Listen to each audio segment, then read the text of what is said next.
Assalamualaikum warahmatullahi wabarakatuh. Salam, Om Swastiastu, Namo Buddhaya, salam kebajikan, Rahayu, Rahayu, Rahayu. Baik teman-teman semuanya, perkenalkan nama saya Dendi Wahyu Bakti. Dan saya kali ini akan mereview tempat ibadah yang tidak diakui di Indonesia. Dalam tema ini saya mengangkat agama Kapitayan sebagai salah satu etnis kepercayaan yang tidak diakui di Indonesia. Oke, kita menyadari bahwasanya agama Kapitayan ini adalah agama yang konon katanya adalah agama yang paling tua di Jawa sebelum masuknya Hindu, Buddha, dan Islam. Dan agama Kapitayan ini memiliki keyakinan atau kepercayaan yang sebetulnya adalah monoteisme atau dia yang bertuhan satu. Dia menyebutkan bahwasanya agama Kapitayan ini menyebut Tuhannya sebagai sebutan Sang Yang Tia. Artinya dalam kepercayaan mereka nih, itu disebutkan arti kata suwung. Suwung itu artinya kekosongan. Jadi ibarat Tuhan itu adalah kosong gitu. Ketika dia sudah mencapai zat sejati, maka kesejatian itu adalah kosong gitu. Dan terus kalau kita ngomongin soal suwung gitu ya, kadang kalau ada orang ngomong hatiku suwung lah ya, ini biasanya itu hatinya kosong gitu ya, entah apa yang terjadi pada dia, kan yang penting hatinya kosong, biasanya seperti itu. Namun berbeda dengan konteks Sang Yang Tia ini tadi ya, artinya suwung, artinya Tuhan yang maha kosong. Dan disebutkan lagi bahwasannya di di kepercayaan ini juga menyebutkan Tuhan itu sebagai Tan keno kinoyo ngopo. Kita sudah meyakini atau mempercayailah kalau, dan ini sangat-sangat terbukti sekali, kalau tan kinoyo ngopo itu sering kita ucapkan, atau ya kalau nggak pernah mengucapkan setidaknya tahu lah. Atau ya kalau yang orang-orang Jawa yang suka budaya zaman dulu pasti tahu tan keno kinoyo ngopo itu biasanya ada di salah satu langgam-langgam Jawa. Banyak ya, tan keno kinoyo ngopo itu adalah sebutan Tuhan selain selain Sang Yang Tia. Dia diyakini memiliki sifat tan keno kinoyo ngopo. Dan sikap kebaikan dan keburukan dalam ajaran Kapitayan, kalau baik nih, kalau baik itu disebut dengan istilah kata tuah, kalau buruk disebut dengan istilah kata tulah.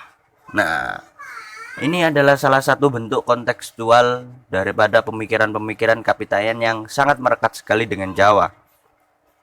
Tak hanya itu, Kapitayan ini selain mengenal Sang Yang Tia sebagai Tuhan, dia juga mempercayai bahwa Sang Yang Tia ini memiliki wujud, yaitu sebagai salah satu bentuk barang-barang atau benda-benda di muka alam, seperti batu, seperti apalagi, seperti pohon, seperti gunung dan lain sebagainya. Itu adalah salah satu bentuk daripada keyakinan mereka gitu. Dan kita patut memiliki rasa empati yang tinggi bahwasanya kenyataan itu memang betul-betul ada. Tapi ya memang ada sih. Oke, jadi kita langsung aja masuk ke dalam fase.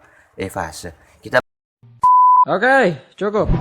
masuk ke dalam topik pembahasan tempat ibadah. Kita meyakini bahwasanya tempat ibadah agama Kapitayan itu disebut dengan disebut dengan istilah kata sanggar. Sanggar kemudian dikembangkan lagi menjadi langgar. Dalam predikat ini, sanggar menjadi langgar kemudian diimplementasikan oleh Wali Songo sebagai tempat agama orang Islam.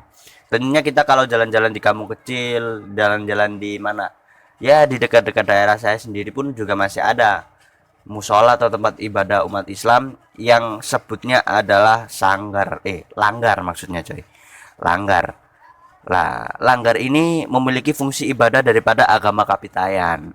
Salah satunya adalah penyembahan sesaji, dan salah satu fungsi langgar ini adalah ya ada juga tata cara sholat orang Kapitayan.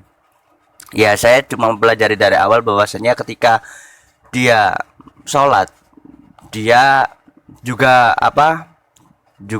sendakep lah. Istilahnya sendakep itu kalau dalam Jawa itu takbiratul ihram.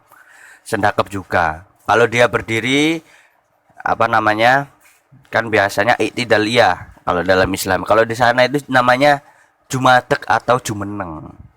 Nah, ngadeg jejeg itu namanya di dalam kapitayan. Tapi kalau takbiratul ihram itu namanya sendakep gitu. Dan dia memiliki doa-doa khusus dalam perihal ini yang ya kalau Anda mau belajar kapitayan juga nggak apa-apa, karena agama ini juga juga nggak buruk, karena semua agama itu selalu mengajarkan hal-hal kebaikan gitu. Oke, jadi itu saja. Selengkapnya saya sudah share di YouTube. Selengkapnya saya sudah mempelajari di YouTube perihal hal-hal tersebut. Jadi teman-teman barangkali ada kurangnya, saya mohon maaf yang sebesar-besarnya. Dari saya Deni Basubakti.